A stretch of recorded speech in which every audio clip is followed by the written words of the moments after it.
Inambangan ni Robin Padilla na sapakin si Senator Joel Villanueva kaugnay ng impeachment trial ni VP Sara Duterte ngayong araw sa Senado. Pabor kasi si Senator Joel Villanueva na ma-impeach si VP Sara Duterte.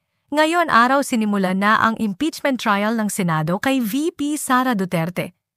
Uminit ang ulo ni Robin Padilla kay Senator Joel Villanueva dahil kinontra daw ni Joel Villanueva ang resolusyon na inihain ni Senator Bato de la Rosa para i-dismiss ang impeachment trial ni VP Sara Duterte sa Senado.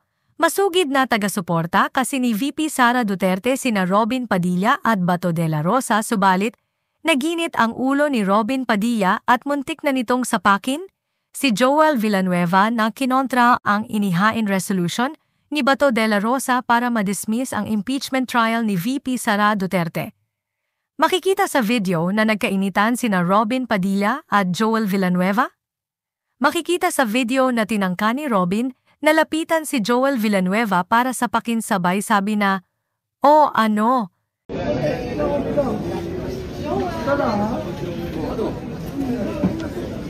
Subalit inawat siya ng mga senador. Subalit palaban si Joel Villanueva kay Robin Padilla at maririnig siya na nagsabing, "Akala mo hindi kita papatulan?"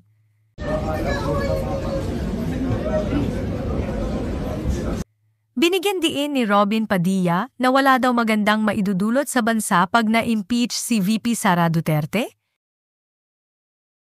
Akala po ako na ang pag-usad ng impeachment ay hindi makabubuti sa ating bayan.